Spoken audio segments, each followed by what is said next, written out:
Welcome back, MTN Giants podcast. So I talked to you guys Monday, and since then the Giants have made a lot of signings, just lower scale signings. Some do have an impact for this team, so we will talk about them. We'll touch on everything.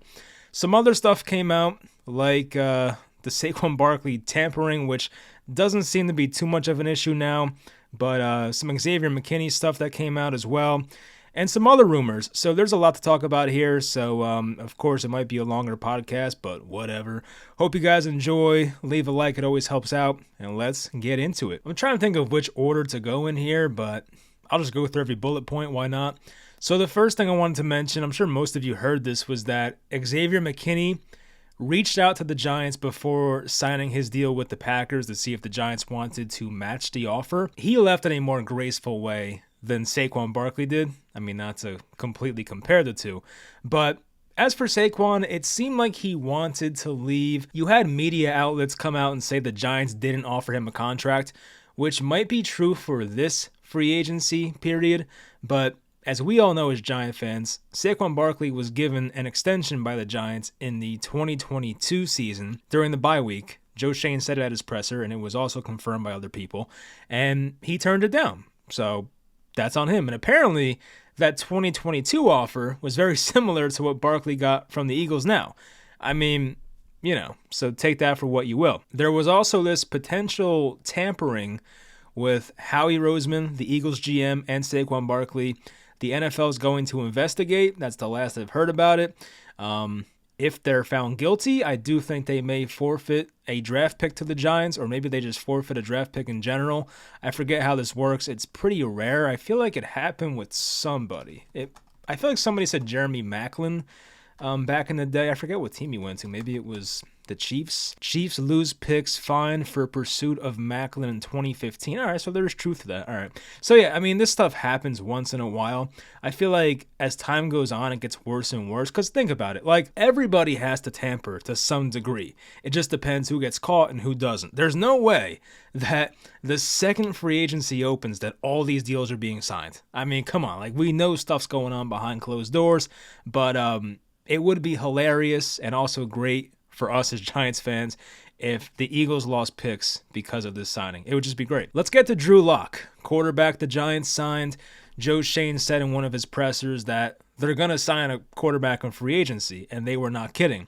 They apparently had some serious interests in Russell Wilson. That, of course, did not work out. That's crazy, by the way. Speaking of the Eagles got Kenny Pickett today. I mean, it's just weird. I forget what the picks were.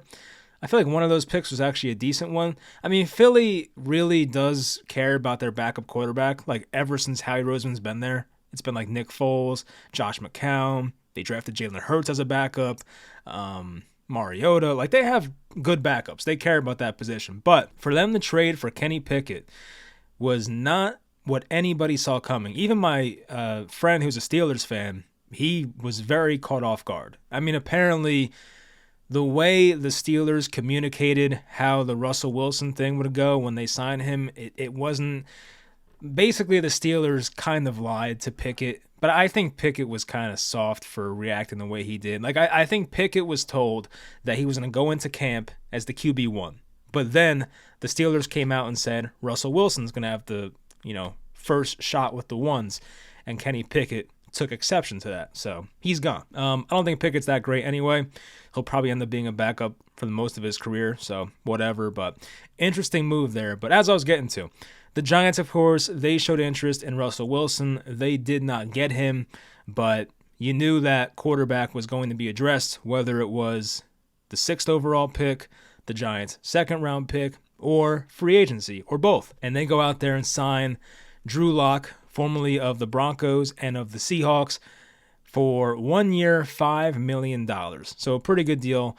He turned 27 pretty recently, I believe. He'll be 27 most of next year. And Drew Lock, of course, was in the same draft class as Daniel Jones. Now, if me and you watching this go way back, then you know I was a pretty big fan of Drew Lock back in 2019.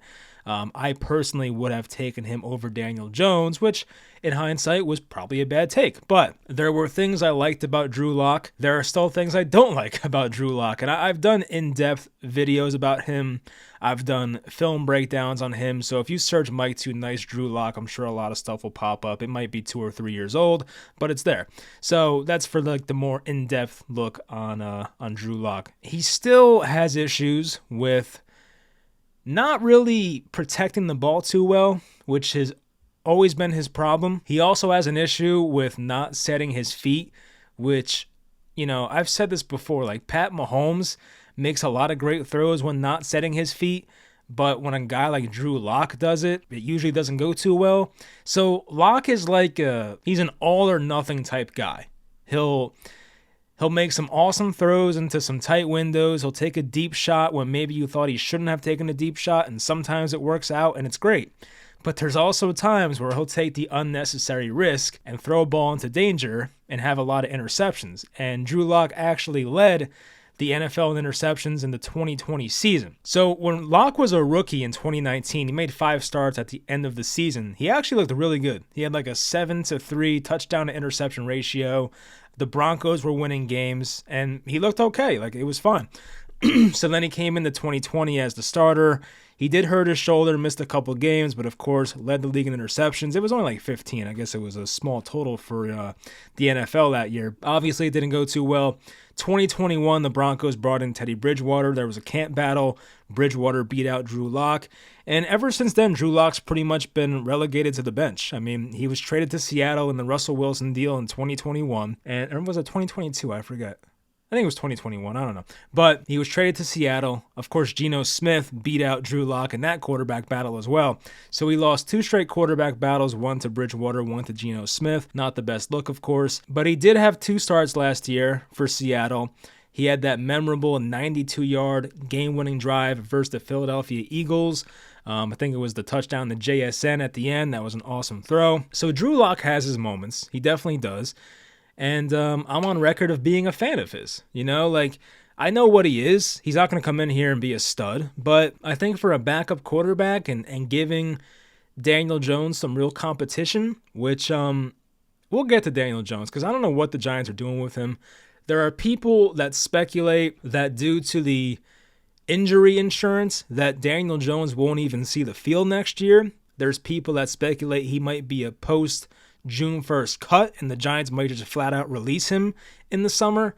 And there's people that think, hey, he'll be the quarterback 1 in camp. There's a wide variance of what could happen here with Daniel Jones in the next few months. I don't know what's going to happen. So that's one thing. Drew Lock, of course, he has his moments.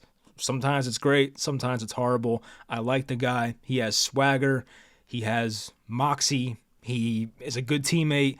And, he's a guy that I think is built for like New York media. Like he'll handle it very well. I have no concerns about that. I just hope that he doesn't make too many bad decisions and get in a bad turnover hole that he can't dig himself out of. That's my concern. And hopefully for us, Drew Lock is not starting majority of the games next year. That's probably not a good thing for us, but if he does play, I hope he does well. There was the weird report that came out this morning. So Dan Duggan tweeted this morning at 7. No, this is yesterday. Yesterday night at 7:48 p.m. Thursday night. So Seahawks GM John Schneider went on some Seattle radio show. Oh, look at this. Tyrone Smith signs with the New York Jets. That guy who, what the hell's the guy's name who gets all this stuff right now? I have his notifications on. There's like this guy who is tweeting a bunch of stuff that's coming true before it happens. Kind of like what Schefter and Ari Mirov do. This guy is like hitting everything. Where's Ricky? Pretty Ricky 213 on Twitter. I remember him saying this like 2 days ago that the Jets are in on Tyrone Smith, and this guy gets a lot of stuff right. So he's like Schefter but better. It's kind of crazy. This guy came out of nowhere. Anyway, John Schneider, Seahawks GM, said that he wanted to keep Drew Lock, but the Giants, quote-unquote, basically sold him on the opportunity to compete to be the starter. Schneider said that Lock views this situation with the Giants possibly being similar to Baker Mayfield in Tampa last year. where, of course, Baker battled against Kyle Trask. So Drew Lock today had an interview with the media for the Giants, and Drew Lock denied all this. So it depends who you want to believe. Do you want to believe Drew Lock or the Seattle GM? I don't know what to believe. Part of me believes it, part of me doesn't, but I think based on the Giants' actions, they have shown no commitment that they want Daniel Jones to be the guy next year. So this might be true. There might be a real chance that Drew Lock is competing for the week 1 starting job in camp. It would not surprise me. Going forward, so that's it for Drew Lock. I was pretty excited about it. Did I prefer Russell Wilson for the minimum? Of course, but I've always been a Drew Lock fan, so hopefully it works out. The Giants also got defensive back Jalen Mills, a 1-year deal. I did not see how much money it is, but it can't be that much. He's 29. He'll be 30 in the next few days, I think. He turns 30 in like 2 weeks, so he's 30 soon. He'll be 30 by week 1 next year. So, of course, Mills was a Eagle for a long time, 7th-round pick back in 2016, and I don't view this as a direct Xavier McKinney replacement. I would hope that Jalen Mills is viewed as a depth piece that does have experience playing free safety and cornerback. So he's a good, versatile guy for the secondary. And New England, at one point, was sold on him enough to give him a 4-year, $24 million deal during the COVID offseason back in 2020. So, I think maybe his best days are probably behind him, but, he does bring pretty decent run defense. His numbers in coverage have not been the best. He missed 13.5% of his tackles last year. For reference, Xavier McKinney missed 6.5%, so that's twice as worse. So yeah, you could do better, but it could be worse, is how I'll leave this one off here with Jalen Mills. And right now, the Giants' secondary is a little shady. I want to take a look at the depth chart so I'm not forgetting anybody, but obviously you have Javarius Owens, the 7th-round pick last year, Dane Belton, who has shown some signs of being possibly a good player, Jason Pinnock, Nick McLeod. You have okay players, but nothing I'm too confident about, so it's a little concerning. Next signing is wide receiver Isaiah McKenzie for a 1-year deal. Didn't see the money once again, not sure what that is, but McKenzie is 28 years old, he'll be 29 soon, and this is a Brian Daboll guy. They apparently have a special relationship going back to their time in Buffalo, which of course McKenzie was a Buffalo Bill for a while. And I remember reading this article. I'll read a little bit of it, but McKenzie was interviewed and it went in an article, and he said a lot of good things about Brian Daboll. So these two have a good connection. McKenzie, another slot guy for the most part, but he can return kicks. He's returned punts. I think he has 1 kick return touchdown in his career. So not the best at it. When he first came in the league, he was really, really fast, but now at 29 years old, not the same speed he once had. But at one point, he had a decent year back in 2022, just 2 years ago. Not even. He had 42 catches, 423 yards, and 4 touchdowns. That was the year Cole Beasley left. So that slot role was open. McKenzie came in, and he looked all right. He wasn't fantastic, but he had his moments. And I really thought that in Daboll's first offseason here, which I guess was 2 years ago now, I really thought that year, maybe it was last year because he was a free agent last year. Maybe it was last year. But I really thought that McKenzie was going to be a Giant last year or 2 years ago because of this Brian Daboll connection. It just seemed like one day it was going to happen, so now it does. This was an article from January of 2022, and this is what McKenzie said about Daboll. "We would eat barbecue and the sun's out, and we're outside having fun. He'd have his shirt off," which, Brian Daboll with a shirt off is pretty interesting, and that's a sight to see, so he says it himself. He's like, "You eat whatever you want, and you can come over whenever you want." I didn't know him that well, or that he was that cool of a coach inviting us over and stuff. I was just getting to know him, but as time went on, I kept going over there, eating food, and he would take me in like a son. He was my coach, but he treated me like a son, and I appreciated him for that. So, come on. This is a great relationship between these two guys. Love to see it. Does it make the most sense? Not really. I feel like maybe he'll have he'll be competing in camp with like Gunnar Olszewski maybe for a roster spot. No guarantee he makes the team, but last year this team had a lot of slot receivers. I feel like most of those guys are gone now. Like I know Shepard's gone, Paris Campbell's gone, Cole Beasley, Jamison Crowder. Like we had so many last year, so I feel like that spot's open now behind Wan'Dale Robinson, but still, I mean, this is it's a fine signing. It's nothing too exciting. I did write down he ran a 4.42 when he came into the league, but I doubt his speed is at that same level now. I don't know what kind of contribution he'll make, but it's a nice story, and hopefully it does work out. This morning, the Giants signed tight end Jack Stoll for a 1-year deal, 26 years old.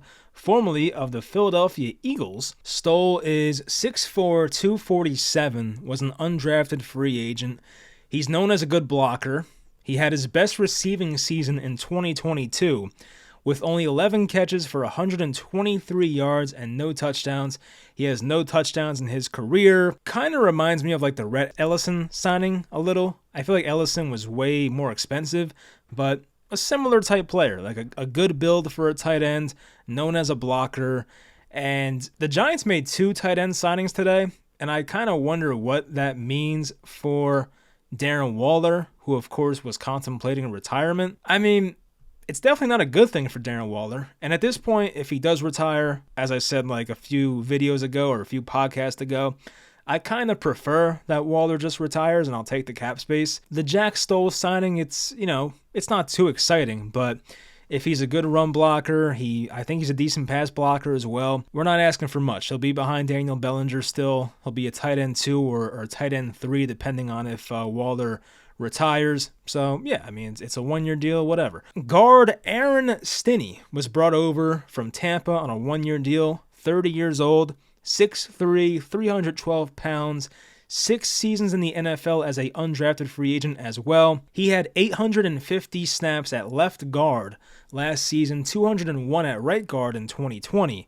So he has guard experience. He allowed 3 sacks and 32 pressures last season. 32 pressures was like slightly below average amongst other guards in the NFL that have played like half of the snaps or whatever. So, he's not great, but I feel like Stinney is good enough for a backup. He did miss all of 2022 with an ACL tear. That's the unfortunate part, but yeah, I mean, Buccaneers fans, when I saw their responses on Twitter, it sounded like they liked him. It seemed like he was a good depth guy to have, so hey, it doesn't seem like a bad signing. Hopefully for us, he doesn't have to play too much, but it's a nice guy to have as a backup. Next is tight end Chris Manhertz. It's a cool name, Manhertz. 1-year deal, 31 years old, to be 32 very soon. He was actually born and raised, I believe, in New York, so that's cool, back home, even though we play in Jersey, but whatever. 6'6", 235, and he looks like it. When you watch him on TV, he does look every bit of 6'6". Undrafted free agent, picked up by the Bills in 2016. He's played 9 NFL seasons, 2 career touchdowns only. He's never had a season of playing more than 50% of his team's snaps. He played a career-high 49% of the snaps in Carolina in 2020. So he's never had the biggest role. He's always been a backup, but he graded out very well as a pass blocker and above average as a run blocker. So I think the Giants right now have an emphasis on bringing in good blocking tight ends. They tried the whole receiving tight end thing with Darren Waller. It had its moments, but it definitely was underwhelming. So Chris Manhertz is brought in as a blocking tight end. I love that last name. Last signing today was Austin Schlottman. Schlottman. I think it's Schlottman. But a 2-year deal. Didn't see the money, but 2 years is interesting. 28 years old, 6'6", 300 pounds. Undrafted free agent in 2018. He has 14 career starts, 3 starts at center last year. I believe Garrett Bradbury had a back injury, so he started early in the season at center. He did a pretty good job, honestly. Had a 72 pass blocking grade last year. That was a career high. Never graded as an above-average run blocker, so that's the bad news. He played 42% of snaps for Minnesota last year. That was a career high for him. He allowed 1 sack and 178 opportunities. So once again, the pass blocking was great last year, and he does have left guard and right guard experience. So I don't have too much to say about him, but a 2-year deal is pretty interesting. But the Giants are solidifying the offensive line. It's more of a quantity over quality type approach. They're signing a lot of guys, whether it's these two guys, Schlottman and Stinney. Of course, they brought in Runyon, Illuminor. I mean, they're bringing in a lot of bodies here, and this is the right way to do it. I mean, remember, you guys know this, like 2 or 3 years ago with Gettleman, how we had like no offensive line depth, and this guy just started signing guys off the street. There was like, what was his name? Matt Skura, was that his name? The former Raven. They brought in that guy, Matt Skura, right? Is he playing still? I don't even know if he's playing. He's a free agent. I don't even know. But yeah, they brought in Matt Skura. They traded for Billy Price, BJ Hill for Billy Price, that infamous trade. I mean, Gettleman was just, oh my God, so terrible. But point being, it's better to make these signings now than to get into the final week of the preseason and be like, we ain't got no offensive lineman. Let's go out and trade for Billy Price and let's get Matt Skura. Who was the other guy that retired? Was that like Jerome Felton or something? No, that's a fullback, isn't it? What the hell was the guy's name who, we had some guy who was offensive lineman who retired. I think he played with the Texans. I forget his name now. But anyway, that was the year a bunch of guys were retiring in training camp, and people were like, "Oh, Joe Judge, he's working these guys too hard." But maybe they were right. Joe Judge sucked anyway. Ben Bredesen, our former offensive lineman, he went to the Buccaneers. He visited today. He signed with them today for a 1 year. Believe it was $3.5 million. So not great for like comp picks and stuff. I was hoping for a bigger deal, but it's a fair deal for him. But that's it for free agency signings. I do have a lot of other stuff I want to go over here. So just some tweets I saw on the timeline today that I screenshotted to talk about because they seemed kind of interesting. Today at 8 a.m., 8:10 a.m. to be exact, Art Stapleton tweeted that the Giants are looking for value, both financial and on the field, as week 1 of free agency reaches its first weekend. They still need cornerback, safety, interior defensive line, and running back. Cameron Curl, a young ascending safety, signed with the Rams overnight, a bit out of their price range at 2 years, $13 million. So if 2 years and $13 million is out of the Giants' price range, they obviously are not going to spend a lot of money on anybody else, but as Art said here, they're looking for value. I still think the Giants should be in on Justin Simmons, which I don't know how you're going to afford Justin Simmons. Like, I get Justin Simmons is 30 now, but like the man was like an all-pro. I think he was team 2 all-pro. I don't know, but he's still a very good player.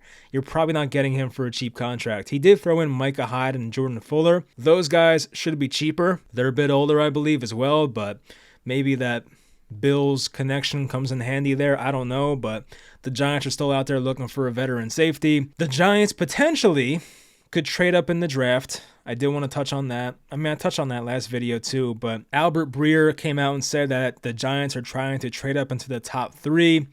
There's also speculation that Denver or Minnesota is trying to trade up to number 4 to get J.J. McCarthy.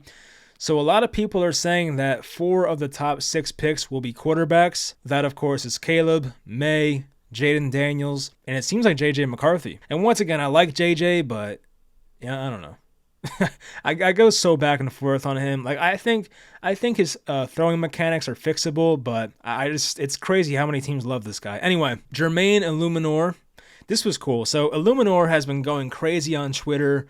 He's had a lot of tweets about being a Giant. He's very thankful to be a Giant. He is very excited, and he actually reached out to Osi Umenyiora to wear his number 72.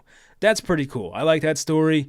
Illuminor promised he would wear that number well and play very well, so I love hearing that. And I feel like the more I hear from people, whether it's different podcasts or just people speculating, that Illuminor, basically Evan Neal may have a short leash in camp, and Illuminor might be the odds-on favorite to be the right tackle in week 1. And I saw, it might have been Ronan or one of the other beat writers, speculated that Evan Neal might be moved to left guard before the year starts. And if that happens, then so be it. I was hoping that he would get another year at right tackle, but if he's sucking in camp, it is what it is. And like we've seen it before, like even Robert Hunt, who is the guy who the Panthers spent a ton of money on and a guy that I thought the Giants would get a week ago. But he was a guy who, in his rookie year, was a right tackle, wasn't very good. They moved him to guard, and look how that turned out. He was great.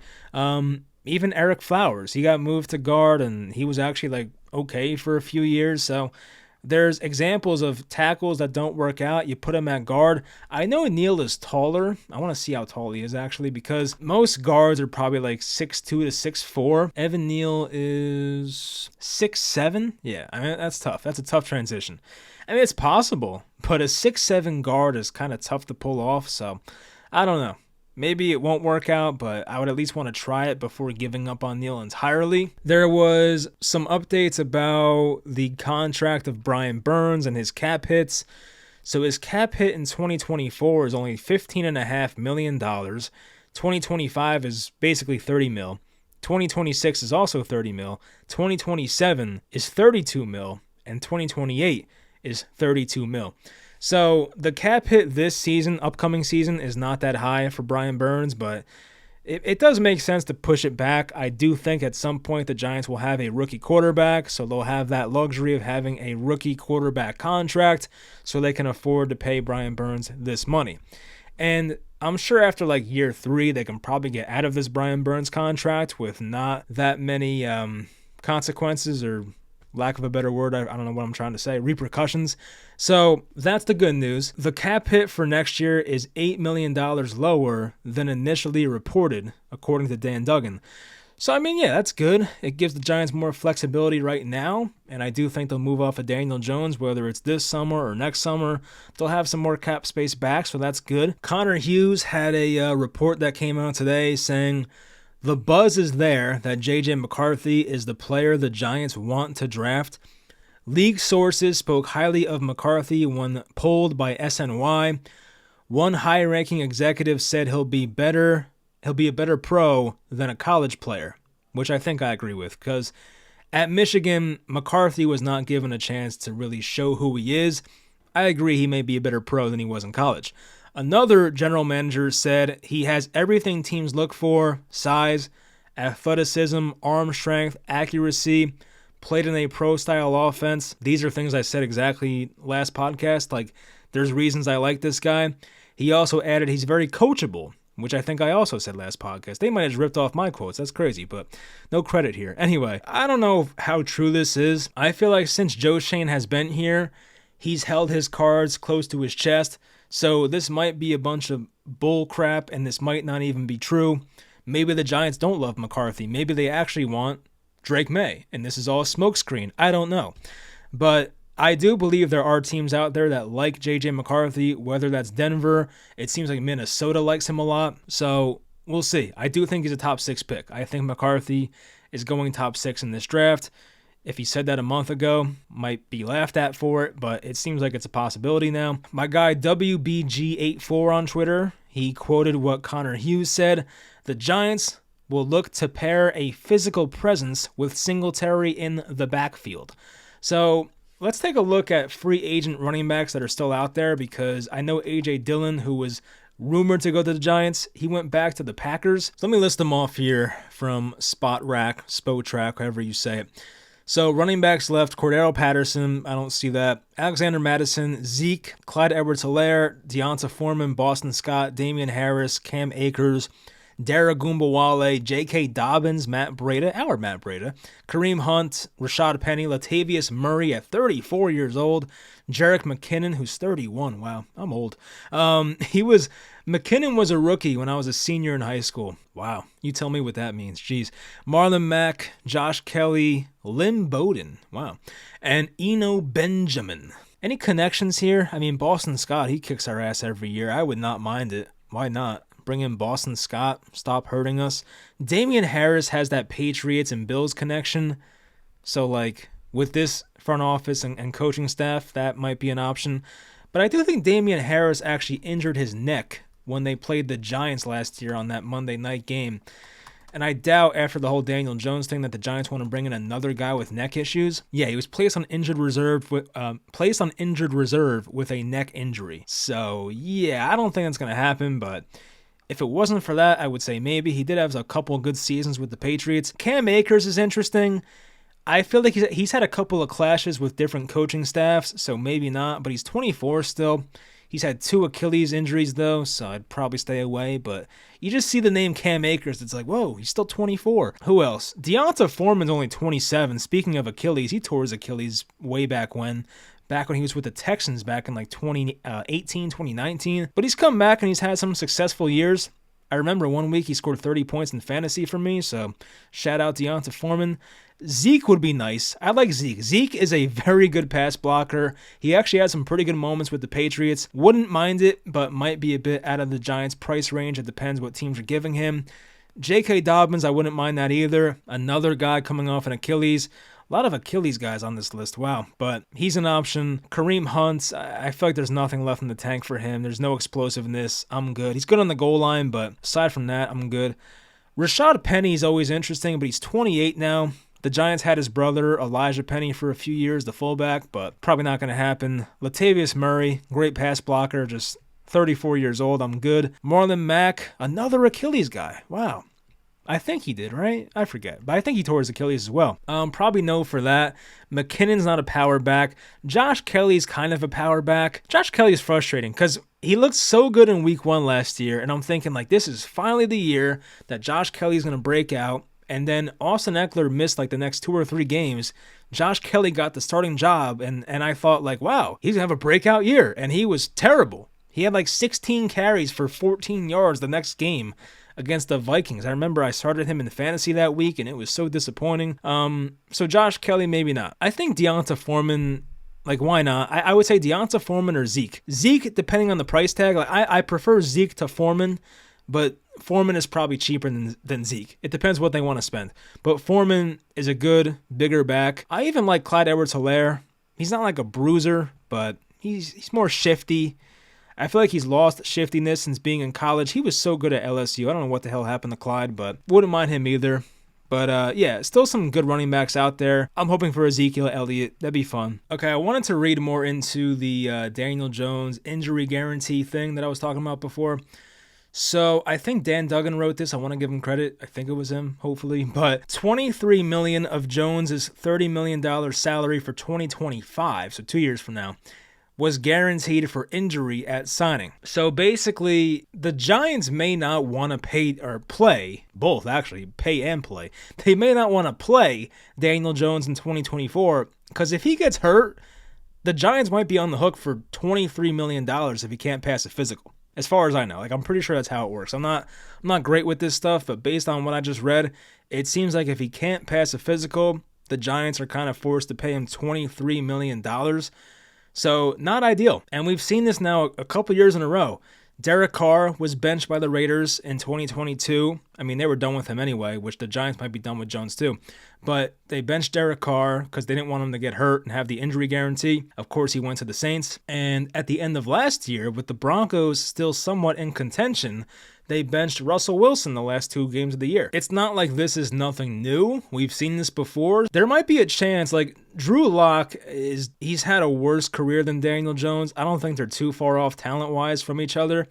So there might be a world where, especially if the Giants go quarterback at 6 and the guy is, like, ready to play pretty soon, where they start the year out with Drew Lock and they hand over the starting job to the rookie, you know, like week 4, week 5 or something. Like, there's a chance Daniel Jones does not see the field next year, which for me would be great because I just don't like watching him anymore. It's boring. The check down god. But yeah, I mean, there's a chance this happens. And if I'm the Giants, I may not want to risk playing this guy, having him get hurt and not passing a physical, and me being stuck paying him $23 million in 2025. So it might be in the Giants' best interest to not play Jones at all, which is why I brought this up. So it is possible that Daniel Jones may have taken his last snap as a Giant, which once again is fine. I'm completely okay with that. Just wanted to bring that up just in case. There's a lot of rumors going on about teams trading up. Of course, the Vikings got an extra first-round pick from the Texans this morning. So they're potentially getting some ammo to trade up to the number 4 pick or number 3 pick, depending on what the Patriots want to do. So I'm hoping that New England, for some reason, goes wide receiver and maybe trades back that pick. I really do hope it happens. The Giants right now don't have that many picks. I thought I copied and pasted how many picks they had in here, but I guess not. I know the Giants account tweeted this before, so I'll pull it up quickly.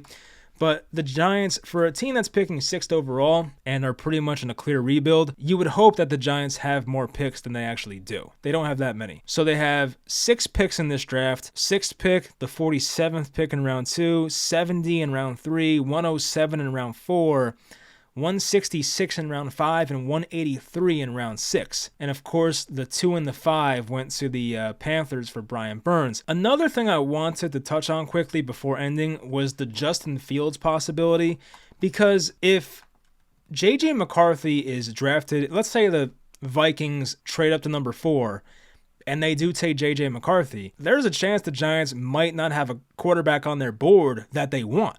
So if every quarterback is gone and the Giants are at 6 and there's nobody they want that's worthy of the 6th overall pick, like what are they going to do at quarterback next year? So I just mentioned that they might not want to play Daniel Jones because they want to avoid paying him $23 million in 2025. So you're not going to go into 2024 with just Drew Lock and Daniel Jones, who you have no intention of playing possibly, and Tommy DeVito if you bring him back. Like, I still think the door is somewhat open for the Giants to get Justin Fields. And I know people hate when people say that. I don't know why, because I feel like it's more realistic than people want to admit. Like, it is a possibility. Like, Justin Fields is due $6 million next year, or this upcoming season, which is not that bad. For a guy of his talent, which I think Justin Fields has talent, he still can't read a defense very well, but he has talent. $6 million ain't that bad. Like, Drew Lock's making $5 million, and Justin Fields is $6 million. And I think Justin Fields is considerably better than Drew Lock. No offense to Drew. But if the Giants, like, the longer this goes on, I still think the Bears are taking Caleb Williams, by the way. I don't see how they pass on him. The longer this goes on, the cheaper Justin Fields gets. And as you look around the league, I want to pull up like a list of teams right now and kind of just read it off. The more you look around the league, like, there's no teams out there that need a quarterback. I feel like most teams at this point either have their guy or they're taking their guy early in the draft. Like, I'm looking down the list now. Didn't the Cleveland Browns just sign somebody? I could have sworn the Browns signed some pretty decent... Jameis Winston. Yeah, they signed Jameis Winston. So you have Massage Dude, Deshaun Watson. I don't know why I couldn't remember his name. Massage Dude works too. But you have him, and now you have Jameis Winston behind him. Denver doesn't have a quarterback, but Denver is trying to trade up and get J.J. McCarthy, apparently. So Denver's a team that might need a quarterback. Okay. They have the Patriot, Jarrett Stidham. It's not good enough. The Colts have their guy. Who else? I mean, the Patriots? Who do the Patriots have? The Patriots had the 3rd overall pick, so that's another team that can solve their issue in the draft. The Jets have their guy. They got Tyrod, too. I mentioned that last video. The Raiders don't have their... Oh, they got Gardner Minshew. Like, is it worth trading for Fields if you have Minshew? Probably not. So maybe them. The Titans have Will Levis. Tannehill's a free agent. Maybe. I don't see it, though. You have Malik Willis, who is kind of like a poor man's Justin Fields, and they don't want to play Willis ever, so probably not happening. Cardinals have Kyler. Falcons have Kirk. I mean, you go down the list, there's really not many options. I think the Rams got Garoppolo today, so that's taken care of. The Vikings have Sam Darnold, but that's also an in-division team with the Bears, so would they trade Justin Fields to a division rival? I don't see it. Seattle? Who's Seattle have at quarterback? Geno Smith. Didn't they sign somebody else too? I wish my mind... Oh, Sam Howell. Yeah, they traded for Sam Howell yesterday. Duh, yeah. So Sam Howell and Geno Smith. And then the Commanders, who have the 2nd overall pick, are probably taking Jaden Daniels or Drake May. I think it's Daniels, but we'll see. There's only like 2 or 3 teams out there that realistically can take a shot on Justin Fields. And the longer this goes on, the cheaper he gets. Like, if I'm the Giants... and I'm sitting there on draft night, and Caleb Williams goes to the Bears, and they're gonna have to trade him. Like, if I'm the Giants, I'm sitting there saying, all right, I'll give you my 5th round pick for Justin Fields, and let's call it a day. Like, if you can trade a 5th round pick, which more times than not, a 5th round pick ain't gonna be worth anything anyway. Like, what are the chances you hit on a 5th round pick? Like, it's not very often. So you might get a good special teams guy. But if you can get Justin Fields for the 166th overall pick for a $6 million cap hit for 1 year, and your quarterbacks are Drew Lock, messed up Daniel Jones, and DeVito, who's not even signed, I don't think, then why wouldn't you take a shot? Like, why wouldn't you? I mean, once again, I had pretty high expectations for Fields last year. He did let me down, but he also got hurt too. And Fields was so bad the first 3 games of the year. Like, if you look at his stats from week 3 on, and you take out the weeks he was hurt, he actually was not bad his final 10 games. I'm gonna pull up his game log quickly here. From week 4 through 18 last year, Fields actually had a pretty decent season. His final 10 games last year, Fields over a full season was on pace for 22 touchdowns and 8 interceptions, 3,461 passing yards. He had a 92 passer rating. He was on pace for 932 rushing yards for a full season, 5 rushing touchdowns, so 27 total touchdowns, and only 13 total turnovers, including fumbles. Like, he was on pace to have a good year last year without the thumb injury and without the horrible start the first 3 weeks. Like, Justin Fields is not amazing. He does make amazing plays. Like, he's not perfect, but if you can get him for a 5th round pick, or even a 4th, I might go 4th, but something like that, to me, it's worth taking a shot on. You know what Drew Lock is, but we're not exactly sure what Justin Fields is. I mean, we kind of know. I think he'll always be a slow processor. That is what it is, but he's in the prime of his career. He just turned 25. Like, he has at least a few more good peak athleticism type years left in him. So, I mean, hey, if my quarterback room is what the Giants have and Justin Fields is on the table for a 4th or a 5th, I would take it. It's a $6 million cap hit. You know, like, yeah, I would decline his 5th-year option because I don't know what he's going to be. I wouldn't take a shot. Whether Justin Fields comes in as a Giant next year and sucks or has a tremendous year, it's a win-win. Like, if Fields sucks next year, okay, you lost a 5th-round pick or a 4th-round pick, whatever. That pick wasn't going to be anybody anyway. So you lost that pick, and you could let Fields go in free agency, and that's it. You're done with him. And if he has a tremendous season, you already have the built-in connection with Justin Fields. He knows that you're the team that traded for him and believed in him, and he just had his best career year under your team. So he would come back to the Giants for what I would hope would be a team-friendly-ish type deal. It just seems like a win-win. I don't know. So we'll see what they do. The quarterback situation for the Giants is very interesting. There's only a few teams left that need quarterbacks, and the Giants seem like they're one of them. Maybe they take one at 6. Maybe they trade up. But a lot could happen in the next 6 weeks here. 5.5 weeks, whenever the draft is. I think it's earlier, like April 25th maybe. Usually it's like 28, 29. But yeah, so April 25th, we'll find out a lot. But I'm just saying, if the top 4 quarterbacks are gone, even the top 3, like, it is a lot less risky to trade a 4th or a 5th for Fields as compared to taking McCarthy at 6th overall. And I'm saying that as a guy who likes McCarthy. It's way less risky to give out a day 3 pick for Fields instead of trading or giving up the 6th overall pick for JJ McCarthy. So I'll put that out there as well. But anyway, that's going to do it. Probably a long video today, a long podcast, but hope you all enjoyed. I will make a podcast next time some big stuff happens, and if nothing big happens, we'll definitely have some draft talk. I've watched about 30, 40 prospects so far, so there's a good amount to talk about. So we'll get into that stuff. I'm sure a lot of rumors will come out, so there's a lot to talk about in the next coming 5.5 weeks once again. But I hope you guys enjoyed the video. Of course, leave a like and all that, and I'll talk to you guys next time.